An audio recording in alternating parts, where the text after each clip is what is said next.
স্বাগত সকলকে গল্পকথার শ্রুতিপাঠ্যে। পাঠ চলছে উপন্যাসের অধ্যায় থেকে সতীনাথ ভাদুড়ী রচিত ঢোড়াই চরিত মানুষ। ঢোড়াই চরিত মানুষ থেকে আজকের পর্বে আপনাদেরকে পাঠ করে শোনাব রামিয়া কাণ্ড। রামিয়া কাণ্ডটি অনেকটা বড় হওয়ায় আমি পাঠের সুবিধার্থে কয়েকটি পর্বে ভাগ করে আপনাদেরকে পাঠ করে শোনাচ্ছি। ইতিমধ্যে রামিয়া কাণ্ড থেকে 4টি ভাগের পাঠ সম্পূর্ণ হয়ে গেছে। আপনারা যারা এখনও সেই 4টি ভাগের পাঠ শোনেননি তাদের জন্য ডেসক্রিপশন বক্সে লিংক দিয়ে দেওয়া হলো, সেখানে ক্লিক করে আপনারা অনায়াসেই শুনে নিতে পারবেন। আজকের পর্বে আপনাদেরকে পাঠ করে শোনাবো রামিয়া কাণ্ড থেকে এর পরবর্তী অংশটুকু। তবে প্রিয় শ্রোতা বন্ধুগণ, আর দেরি না করে আজকের পর্বের পাঠ শুরু করা যাক। বাবার নিকট ঢোড়াইয়ের বর প্রার্থনা। তাতমাটুলিতে শোরগোল পড়ে যায়। বাবা টাকা পেয়েছে, অনেক টাকা, এই এত টাকার পাহাড়। পুঁতে রাখতে গেলে ঘোরাতেই আটবে না, তার লোটাতে কি বলছিস? কত আর বুদ্ধি হবে মেয়ে মানুষে। হাঁড়ি নামিয়ে মাহাতোগিন্নি ছোটে, খুরপি হাতে নিয়ে রবিয়ার বউ আসে। ফৌজি ইদারাটার চারিদিকে কলসির সার যেমনকে তেমন পড়ে থাকে। হরিয়াদের দলের 7 জন ঘর ছাই ছিল শহরে। সেখান থেকে হাঁফাতে হাঁফাতে আসে গোসাই থানের দিকে। ঝোটাহার দল পাড়ার অলিতে গলিতে মাচার পাশে গাছের নিচে জটলা করে। মর্দরা থানে পৌঁছনোর পর তারা যাবে থানে। সেখানে তারা পিছনে আলাদা থাকবে। মরদের সঙ্গে সভায় গা ঘেঁষাঘেঁষি করে বসা, মা গো, সে করুক গে ওই ঢলানি ধাঙরানির দল, সেটি আর এখানে হওয়ার জো নেই। গোসাই থানে লোক গিজগিজ করছে। ঢাঙরটুলি থেকে পর্যন্ত সকলে এসেছে ঝুড়ি কোদাল নিয়ে। বাবা বসেছে মাঝখানটায়, তাকে ঘিরে বসেছে মাহাতো ছড়িদার আর নায়েবদের দল। এক মুহূর্তের মধ্যে বাবার স্থান টোলার মধ্যে অনেক উঁচুতে হয়ে গিয়েছে। সঙ্গে সঙ্গে ঢোড়াইয়েরও। বাবুলাল চাপরাশির চাইতেও উঁচু কিনা তা এখনো ঠিক হয়নি, সময় লাগবে কথাটা বিবেচনা করতে। মাহাতো বলে, ঢোড়াইকে দেখছি না, সে ছেলেটা আবার এখন গেল কোথায়? শনিচড়া ঢোড়াইকে কনুই দিয়ে খোঁচা দেয়। রতিয়া ছড়িদার বলে, এদিকে এসে কাছে বস না কেন, এক জায়গায় বসলেই হলো। তাতমারা সকলেই মনে মনে একটু ক্ষুণ্ণ হয়। আজও কি ওই ধাঙরদের মধ্যে না বসলেই নয়? ওই এক ধরনের ছেলে। আদুরে ছেলের দোষ ত্রুটি ক্ষমা করে দেবার উদারতা জেগেছে আজ সকলের মনে। মাহাতো কাজের কথা পারে, তা বাবা প্রসাদিত চড়াতে হয়, অর্থাৎ পুজো দিতে হয় থানে, পেড়ার প্রসাদী। থানের দয়াতেই তো তোমার সব কিছু। বাবা ঘাড় সম্মতি জানায়। আরেকটা ভোজ, একটা ভেড়া বলি। থানোর পাশে একটা ইদারা করে দিয়ে তার বিয়ে দিয়ে দাও। অর্থাৎ তাতমাদের মধ্যে কুঁয়োর বিয়ে দেবার একটা প্রথা প্রচলিত। বিয়ের গান ইত্যাদি শুনলে বোঝা যায় এ কোনো এক কামলার সঙ্গে কোয়ালার বিবাহ অনুষ্ঠান। তাতমাদের বিয়ের সময় এইরূপ কুয়োর জলের প্রয়োজন হয়, কিন্তু ফৌজি কুয়ো ডিস্ট্রিক্ট বোর্ডের। সরকারি কুয়োর ওই সকল অনুষ্ঠান করা সম্ভব হয় না, সেই জন্য নূতন কুয়োর কথা উঠেছিল। না হলে বড় অসুবিধা হয় আমাদের 10 বিধে, অর্থাৎ বিবাহ শ্রাদ্ধাদি অনুষ্ঠান। থানের জন্য একখানা সীতারামজির রঙিন ছবিওয়ালা রামচরিত মানুষ কেন? টোলার ওজনের করতাল দুটো ভেঙে গিয়েছে, তাই এক জোড়া কিনে দাও। কত রকমের ফরমাস আসে, বাবা কারো কথার জবাব দেন না, ইঙ্গিতে জানিয়ে দেয় সে সলা পরামর্শ করে পরে যা করার তা করবে, এখন কেবল প্যারার প্রসাদ সব পাবে। মাহাতো নায়েবরা দুঃখিত হয়। সলা পরামর্শ করে বলার মানে সবাই জানে, ও তো কেবল কথা চাপা দেওয়ার ফন্দি।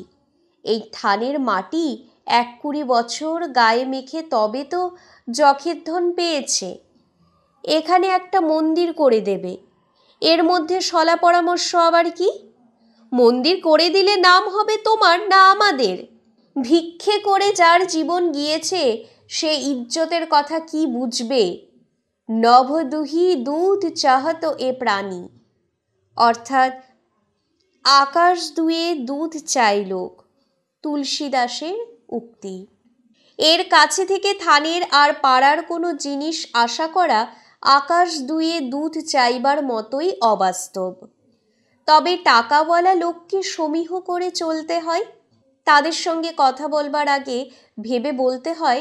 আর সকলেরই মনে একটি ক্ষীণ আশা আছে যে আজকালকার মতো দুর্দিনে টাকা ধার করার জন্য হয়তো আর অনিরুদ্ধ মোক্তারের খোসামত করতে হবে না। ঢোড়াইকে বাবা শহরের দিকে পাঠায় প্যাঁড়া কিনতে। বাবুলাল ঢোড়াইয়ের সঙ্গে কথা বলবার জন্যই বলে, ঢোড়াই লক্ষ্মণ হালুয়াইয়ের দোকান থেকে নিয়ে আসিস। মাহাতো সায় দেয়, হাঁ লক্ষ্মণ হালুয়াই, প্যাঁড়াতে চিনি কম দিয়ে ঠকায় না। কথার সুরে মনে হয় যেন সে রোজই লক্ষ্মণের আর অন্য মিঠাইওয়ালাদের দোকান থেকে খাবার কিনে খেয়ে থাকে। এখন পয়সার আকাল এসেছে দেশে, টাকার দরকার তাতমাদের সকলেরই। এরই মধ্যে টাকার আন্ডিল পেল কিনা বাবা। ছেলে নেই, পিলে নেই, ঘর নেই, সংসার নেই, সাধি সরাধের কোনো ফিকির নেই, অর্থাৎ বিয়ে শ্রাদ্ধর কোনো চিন্তা নেই। খাও দাও ডুগডুগি বাজাও, না আগে নাথ না পিছে পহাগা। অর্থাৎ এটি একটি হিন্দি প্রবাদ, যে লোকের আগে পিছে ভাববার দরকার নেই সেই বাওয়ারই খুল্ল তকদির।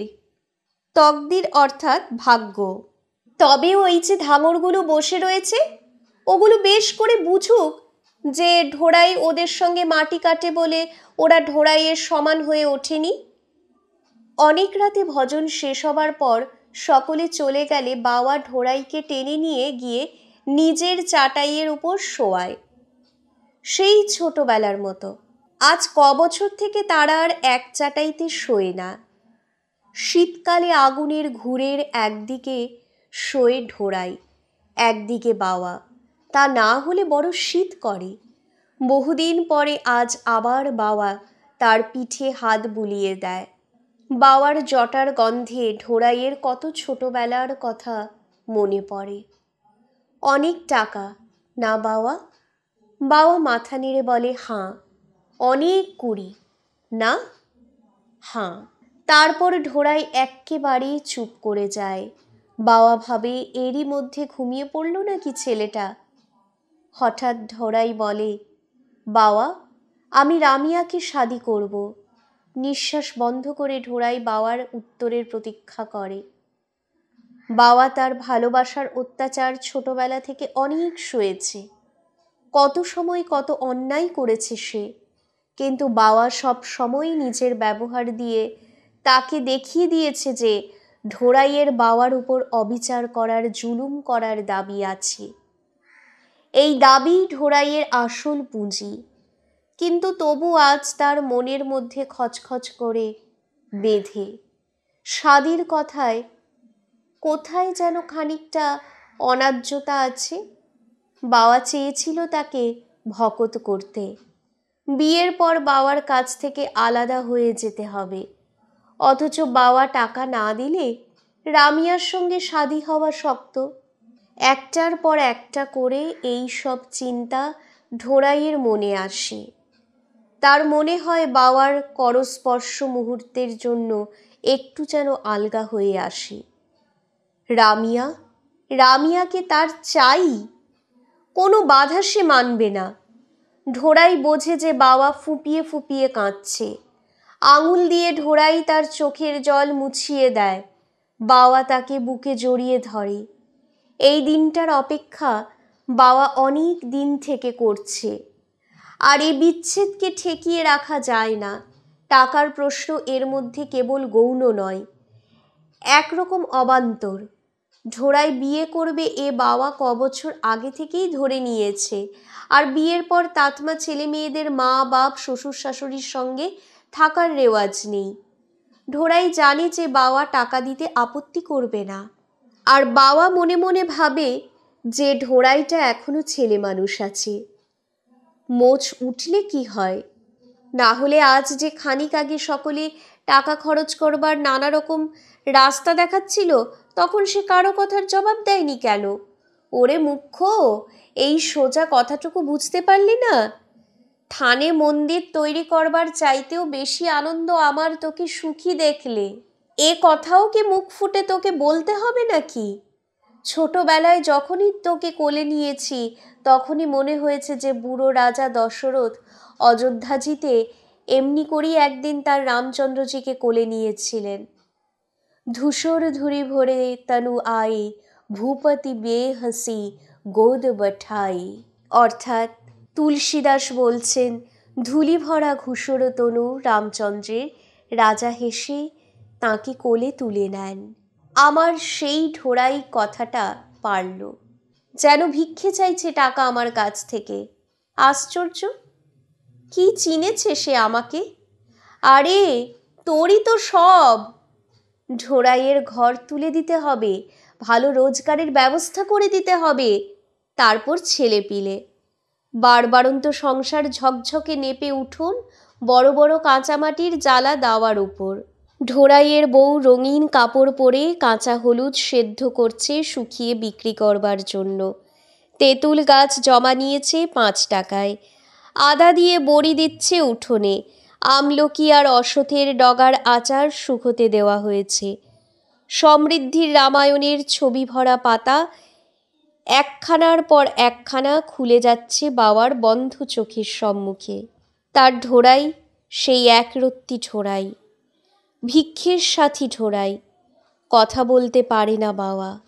কি করে সে ঢোড়াইকে বোঝাবে তার মনের এত অব্যক্ত কথা? ঢোড়াইকে একদিনও দুবেলা ভাত খাওয়াতে পারেনি।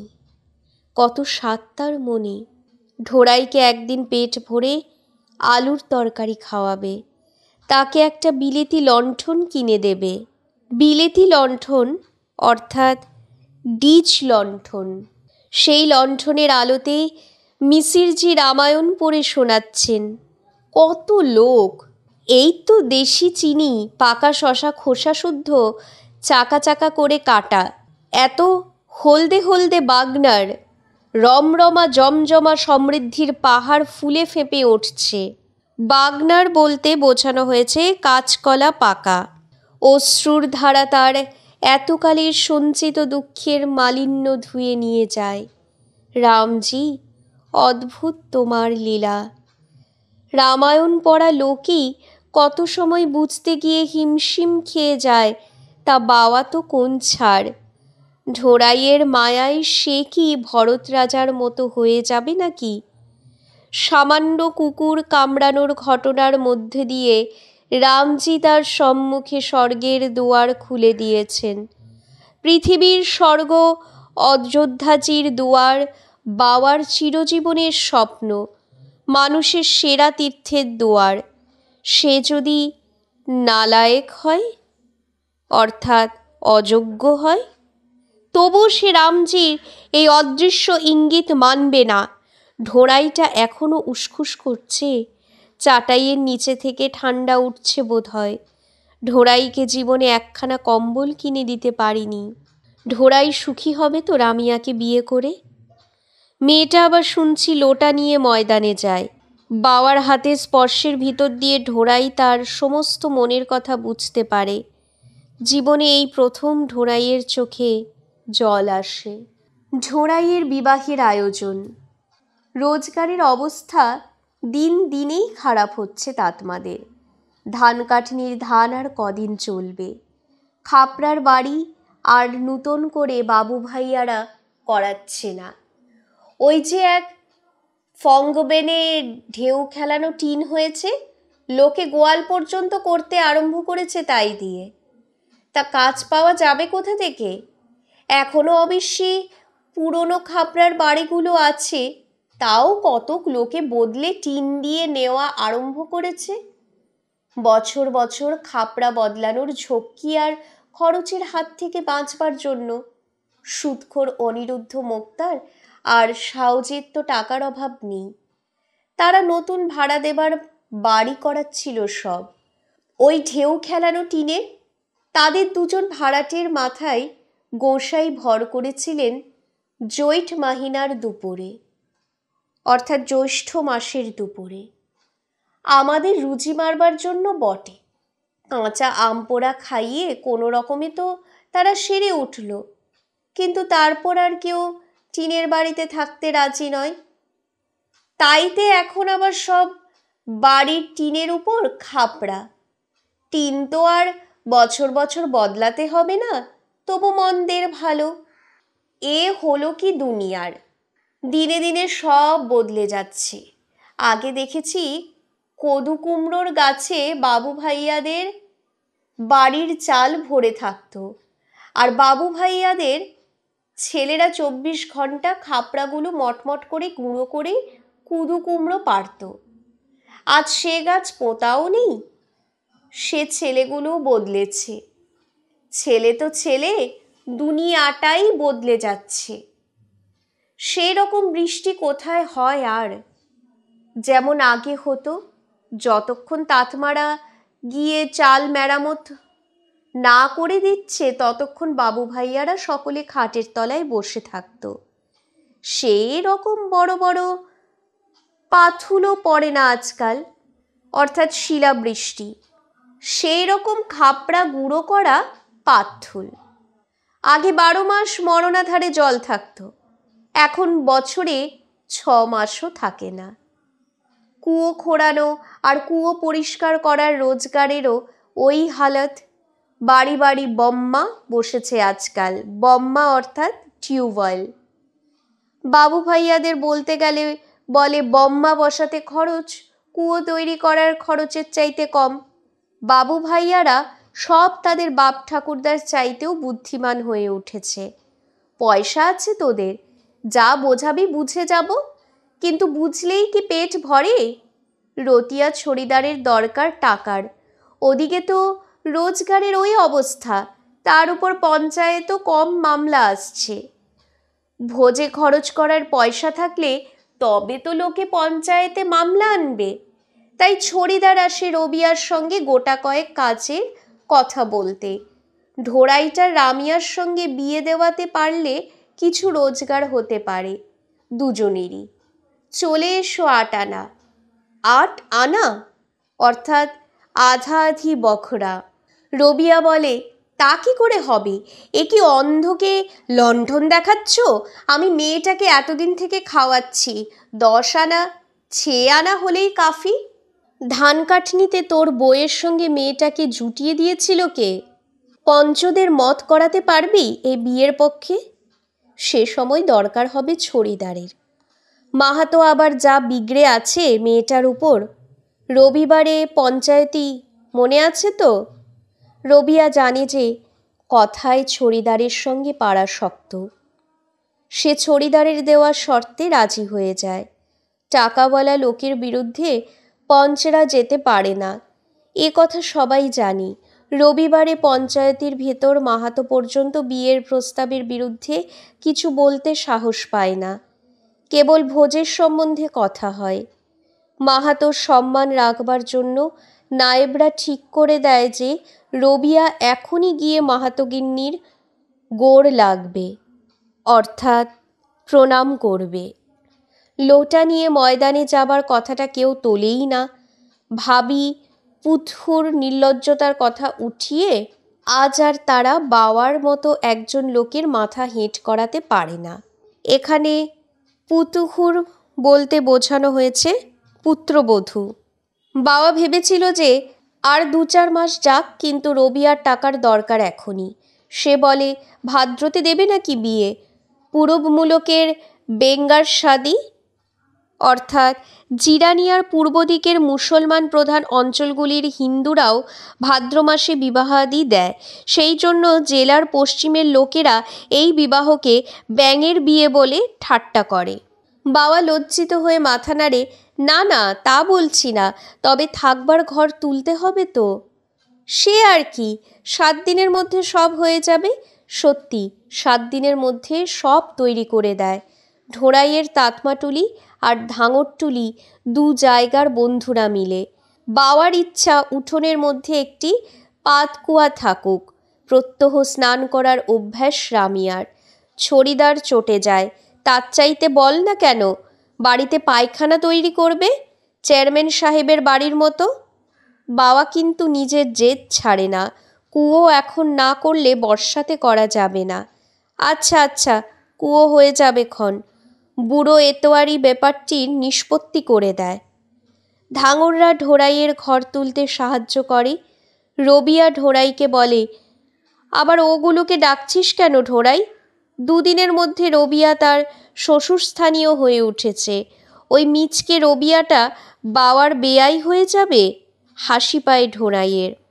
বুড়ো এতোয়ারির সোডা কোম্পানি থেকে ছুটি নিয়ে ঢোড়াইয়ের বাড়ির বেড়া বাঁধতে বসে, আর বাওয়াকে মধ্যে রেখে অন্য তাতমাদের সঙ্গে গল্প জমায়। এ গল্প সে গল্প। চৌকিদারি খাজনা আবার বাড়িয়েছে তহসিলদার। তাতমাটুলির ও ধাঙরটুলির বেইমানি করেছে। রবিয়ারও ধরেছে 12 আনা। আবার বাবুলাল চাপরাশিরও 12 আনা। রবিয়ার 12 আনা হলে বাবুলালের 3 টাকা হওয়া উচিত। নিশ্চয়ই টাকা খেয়েছে তহসিলদার। শনিচড়ার কি করেছে জানো? লিখে দিয়েছে যে বছরের শেষে খরচ খরচার পর ওর 50 টাকা বাঁচে। ঝুট্ঠা কোথাকার, অর্থাৎ মিথ্যাবাদী। এর কিছু প্রতিকার হওয়া দরকার। রবিয়া বলে, ঠিক বলেছ এতোয়ারি, তহসিলদারটা আমার পিছনে কেন লেগেছে জানি না। একটা বাকি খাজনার ডিগ্রিও করিয়েছে আমার খেলাপে। অত বড় টাট বাঁধিস না ঢোড়াই। গল্পের মধ্যেও সব দিকে নজর আছে এতোয়ারির। বিচে কলার গাছ পোঁতার জন্য পিছনে একটু একটু জায়গা থাকবে। সকলের মনে পড়ে বাড়ির সঙ্গে একটু আবরুর দরকার হবে রামিয়ার। অর্থাৎ প্রতি বাড়ির পিছনে অন্তত এক ঝড়ে কলা গাছ ধাঙরেরা রাখে মেয়েদের আবরুর জন্য। ঢোড়াই নিজেই কুয়োর পাট বসায়, মাটি আনতে ছোটে। বড় আস্তে আস্তে কাজ হচ্ছে, আর তর সইছে না তার। সে ভাবে বাড়ি তৈরি করার সময় একবার রামিয়াকে এনে দেখাতে পারলে হতো। পশ্চিমে মেয়ের পছন্দ অপছন্দ দরকার অদরকারির খবর তাদের কারোরই জানা নেই। ওই তো কলা গাছের আবরুর কথা কোনো তাতমারই মনে ছিল না। ভাগ্যে এতোয়ারি ছিল। বাবা সব বিষয়ে পঞ্চদের মতামত জিজ্ঞাসা করে, আর ঢোড়াইকেও তাই করতে বলে। এখন তোর সংসার হলো, আর এখন পঞ্চকে তাচ্ছিল্য করলে চলবে না। যে সমাজে থাকবি তার সঙ্গে বনিয়ে চলতে হবে। ঢোড়াই গম্ভীর হয়ে শোনে। মুখ দেখে মনে হয় যে এই বিষয়ে তারও মত ওই একই। বাওয়ার ইচ্ছে করে ঢোড়াইকে জিজ্ঞাসা করতে, হারে ঢোড়াই, তোর কি একটু কষ্ট হচ্ছে না আমাকে ছেড়ে থাকতে হবে বলে? দূর, এ কথা কি জিজ্ঞাসা করা যায়? হাবভাবেই বোঝা যাচ্ছে। সুত মানহি মাতু পিতা তব লো, অবলা নাহি ডিঠ পরি যাব লো। অর্থাৎ ছেলে ততদিনই বাপ মাকে দেখে যতদিন তার চোখ স্ত্রীর উপর না পড়ে। আর কি এখন ঢোড়াইয়ের বাওয়ার কথা ভাববার ফুরসত আছে? ভুলুক সে বাওয়াকে, কিন্তু রামচন্দ্রজি, সে নিজে যেন সুখী হয়। রবিয়ার বউ ছুটতে ছুটতে আসে। রামিয়ার ইচ্ছে একটা তুলসী গাছের বেদি করার উঠোনে। সকলে লজ্জিত হয়ে যায়। দেখো তো কত বড় ভুল হয়ে যাচ্ছিল। মরদদের কি অত মনে থাকে? বাওয়ার মুখ প্রসন্নতায় উজ্জ্বল হয়ে ওঠে। পশ্চিমের মেয়ে, সংস্কার ভালো। ঢোড়াই সুখী হবে, তাঁর ঢোড়াই। ঢোড়াই রামিয়ার বিবাহ অনুষ্ঠান। তাতমাটুলির বিয়েতে যারা বরপক্ষ তারাই কন্যাপক্ষ। মাহাতোগিন্নি, রতিয়া ছড়িদারের বউ, দুখিয়ার মা, হারিয়ার বউ এরাই পানকাট্টিতে যায় ফৌজি ইদারা তলায়। পানকাট্টি অর্থাৎ জলসহার ন্যায় একটি স্ত্রী আচার। এরাই গোসাই জাগাবার গান গায় বিয়ের আগের দিন। তাদেরই বাড়ির পুরুষরা বরযাত্রী হয়ে এলে সঙ্গে সঙ্গে দুয়ার লাগার অশ্লীল গান আরম্ভ করে। বরযাত্রীরা মেয়ের বাড়ির দুয়ারে এলে আরম্ভ হয়ে যায় দুয়ার লাগার গান। এ বিয়েতে আবার ধাঙররাও বরযাত্রী এসেছে। বাবাকে দেখে আজ হুঁকো নামিয়ে রাখি রবিয়ার বউ।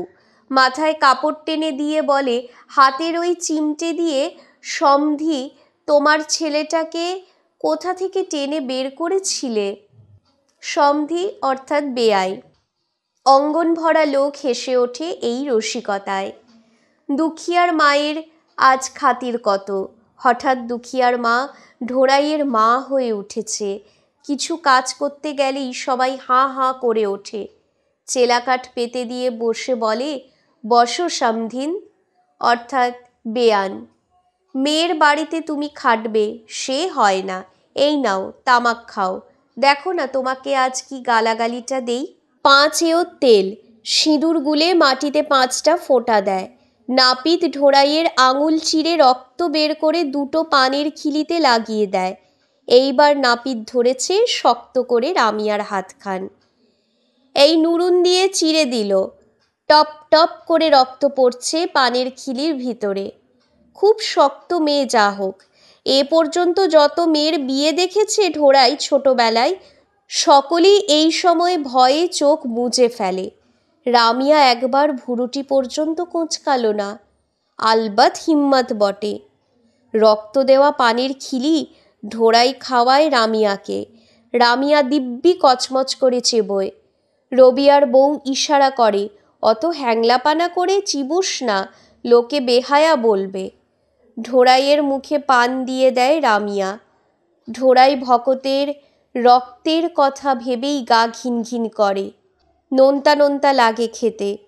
স্বামীওরটা আবার রামিয়াকে বলছিল নোনতা মেয়ে। চমৎকার মানিয়েছে রামিয়াকে লাল শাড়িটিতে। কাপড়টা পছন্দ করেছে বাবা নিজে। লালের উপর হলদে ফুল। শিরুমলের দোকানের কাপড় ভারী টেকসই। দামও নেয় পুরো 3 টাকা 12 আনা। বরকনে দুজনে মিলে উখলিতে ধান ভানে, অর্থাৎ উদুখল। পাশাপাশি দাঁড়িয়ে দুজনেই দুহাত দিয়ে সামারটাকে ধরেছে, অর্থাৎ উদুখলের মুসল। মাহাতো গিন্নি ঠাট্টা করেন, সব দেখে যাচ্ছি, বরকনেকে মেহনত করতে দিচ্ছে না। দুখিয়ার মা বলে, তুমি থামো দিদি এখন। হঠাৎ দুখিয়ার মা চিৎকার করে কেঁদে ওঠে, আজ ঢোড়াইয়ের বাপ বেঁচে নাই রে, এসে দেখো ছেলে আজ তোমার কত বড় লোক। বাবুলাল চাপরাশি পর্যন্ত এতে বিষণ্ণ হয় না আজ। মিসিরজি গুটি কয়েক চাল উখুলি থেকে তুলে নিয়ে মনে মনে গুনতে আরম্ভ করেন। মেয়ে পুরুষ সকলের নজর গিয়ে পড়েছে মিসিরজির হাতের দিকে। চাল সংখ্যায় বেজোড় হলেই এ বিয়ে সুখের হবে না। তবে সকলেই জানে যে বেজোড় সংখ্যার চাল কখনো মিসিরজির হাত ওঠে না।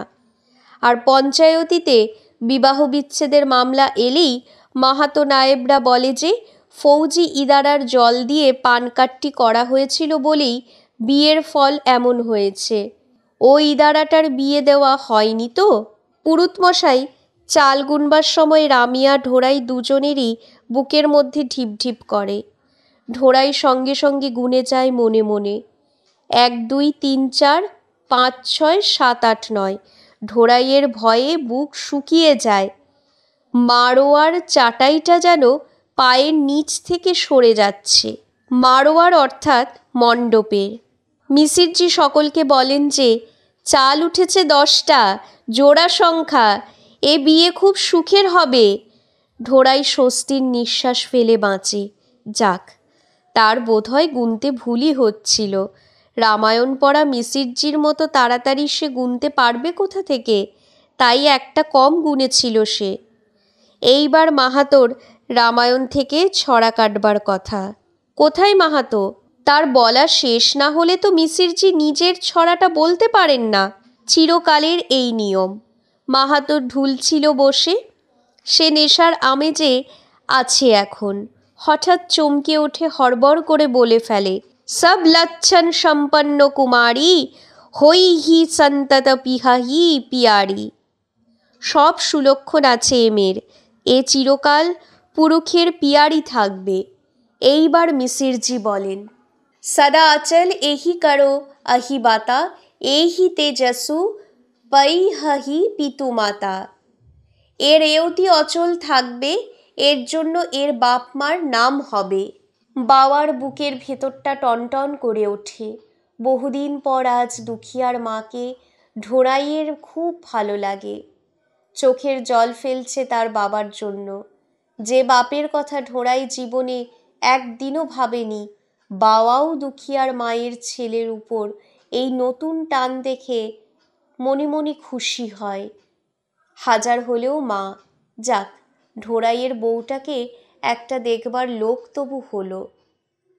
নাপিত চিৎকার করে, কোথায় গেলে দুই সমধি? উখলির ধান বাওয়া এক মুঠো দেয় রবিয়াকে, আর রবিয়া এক মুঠো ধান দেয় বাওয়ার হাতে। সঙ্গে সঙ্গে মেয়েদের একটানা গান আরম্ভ হয়ে যায় দুখিয়ার মাকে লক্ষ্য করে। বুজুর কি রাখো সমধিন, বলো ছেলের বাপটিকে। উর্দি পড়া চাপরাশি, না ল্যাঙ্গট পড়া সন্ন্যাসী, না অন্য কোনো নাগর ছিল বলেই ফেলো ছাই। খুসুর ফুসুর খুসুর ফুসুর করো কেন? অর্থাৎ উসখুস। অন্য কোনো নাগর বুঝি ভাট বনেতে লুকিয়ে আছে? এ গানে দুখিয়ার মা, বাবা, বাবুলাল সকলেই আর 10 জনের মতো হাসে। ঢোড়াইয়ের লজ্জা লজ্জা করে। রামিয়ার জন্মের ইতিহাসও সে শুনেছে, তবু মনে হয় সে যেন রামিয়ার কাছে মর্যাদায় একটু ছোট হয়ে গেল। রামিয়ার গলার উপরটা নড়ছে, নিশ্চয়ই মনের আনন্দে পানের রস গিলছে। মেয়েদের গানের লক্ষ্য গিয়ে পড়ে ধাঙর বরযাত্রীদের উপর।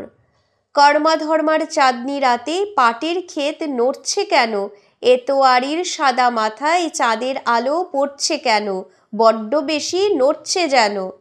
মাহাতো বলে, এতোয়ারি শুনছ তো?